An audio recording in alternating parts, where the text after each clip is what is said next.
Assalamualaikum. Salam Ramadan semua. Selamat datang ke rancangan khas TVPSS Ramadan Ceria bersama kami. Hari ini Mariam nak kongsi tajuk best. Indahnya memberi, murahnya rezeki. Perasan tak, masa bulan Ramadan ni ramai orang suka bagi makanan kat masjid. Mak kita pun selalu suruh hantar kuih kat jiran sebelah kan? Macam itulah bestnya bila kita suka bagi-bagi barang kat orang yang kita panggil sebagai sedekah. Nak tahu tak rahsia kenapa kita kena suka memberi? Lagi-lagi dalam bulan Ramadan yang mulia ni. Memberi ni tak semestinya kena ada duit banyak pun. Bagi senyuman pun dah kira sedekah tau. Tolong cikgu angkat buku pun sedekah juga.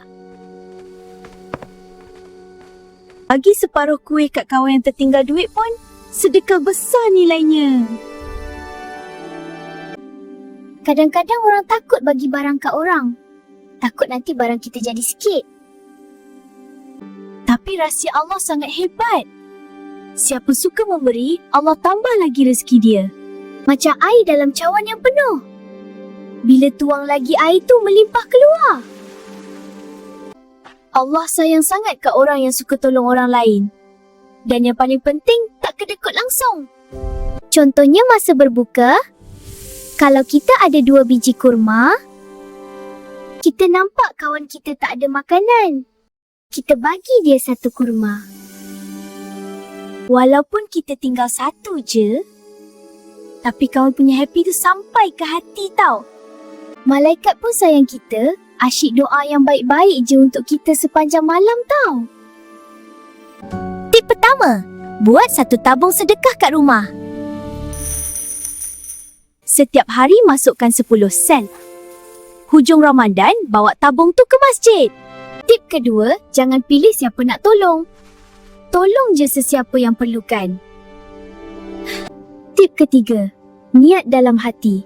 Saya bagi ni kerana Allah. Itulah sedekah yang paling win sebenarnya. Kawan-kawan, tangan yang memberi lebih baik daripada tangan yang menerima. Kawan-kawan, tangan yang memberi lebih baik daripada tangan yang menerima. Sampai sini sahaja perkongsian Mariam. Jumpa lagi tahun hadapan, insya-Allah. Jumpa lagi tahun hadapan korang. Jangan lupa like, subscribe dan share banyak-banyak ya. Selamat Hari Raya. Maaf zahir dan batin. Assalamualaikum semua.